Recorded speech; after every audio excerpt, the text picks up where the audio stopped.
Engagement?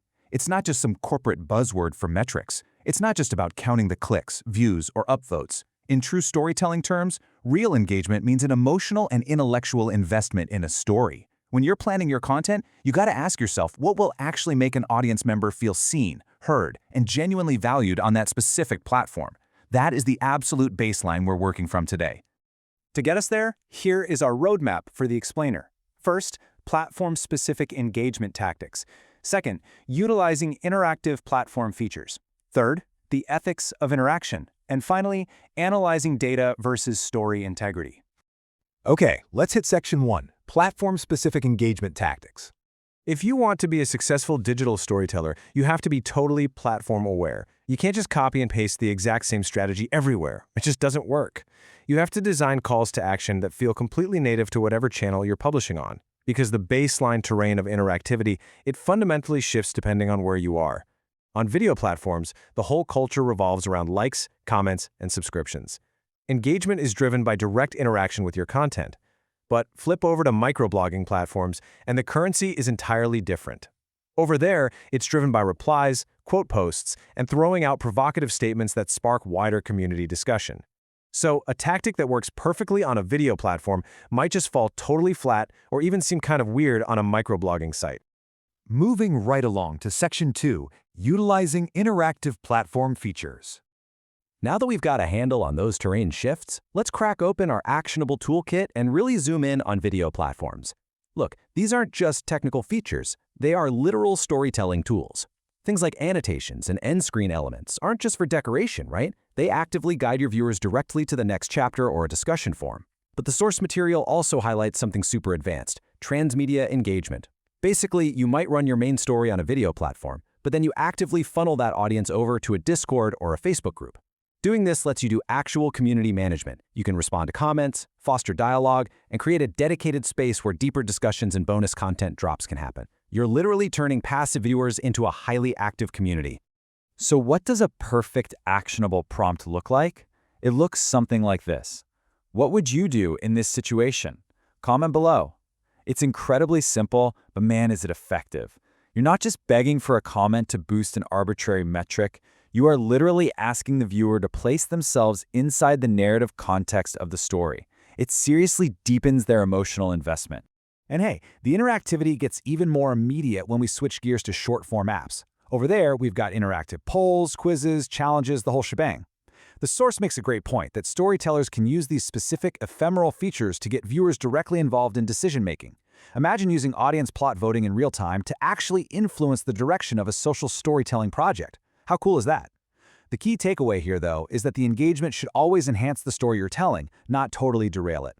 For example, simply asking, "What should our character do next?" through a little pull sticker quite literally makes the audience's engagement a working part of the narrative. It is an absolutely brilliant way to make the whole experience a two-way street. All right, pivoting now to section 3, the ethics of interaction. So, we've got our map of how to engage, but now we really need to calibrate our compass. Just because we can pull every psychological lever to get a click doesn't mean we actually should. The source text explicitly emphasizes a core rule here. Creators must avoid manipulative or deceptive techniques and always respect their audience's autonomy and trust. So, bottom line, clarity of message and truthfulness should literally never, ever be sacrificed for engagement. What might pass as a standard attention-grabbing clickbait title in one corner of the internet could actually be incredibly damaging to that long-term trust you are working so hard to build. Let's break down these ethical boundaries into some crystal-clear do's and don'ts. Do disclose sponsorships. If a story is marketing-driven, you gotta be transparent. Do prompt meaningful discussions related to your themes. But critically, don't exploit emotional triggers without real substance. The source text actually explicitly warns against ending every single episode with fake drama just to boost clicks, adding some out-of-context sensational scene just to spike your stats. Yeah, that's a direct violation of that audience trust we just talked about. So, instead of manufacturing fake drama, aim for prompts like, "Share your own story with our hashtag." This right here is what meaningful engagement looks like. It encourages sharing in a way that feels personally relevant to them. Genuine engagement naturally stems from asking viewers to bring their own real-world experiences into the space that you've created. Because at the end of the day, storytellers must be truthful and accurate in representation. If you focus on the story first, a compelling, relatable narrative naturally invites interaction. People will feel totally compelled to react and discuss without you having to use a single deceptive trick or gimmick. Which brings us to our final section, number 4, analyzing data versus story integrity. So once you put these interactive stories out into the world, the data is inevitably going to start rolling in. How do you interpret that viewer feedback and read those metrics responsibly? This creates a massive tension for digital creators. On one side, you have algorithmic success, right? The raw numbers, the clicks, and that constant, intense platform pressure for sensationalism. But on the other side, you have narrative success, maintaining your story's integrity, preserving the clarity of your message, and fostering a comment section full of actual meaningful discussion. It is so incredibly easy to fall into the trap of becoming a total slave to the algorithm, just chasing those raw numbers at the expense of your story. But your real goal? It's to maintain your narrative's soul. Now, that doesn't mean you just ignore the data altogether. No way. You absolutely should use it to iterate, but you have to do it ethically.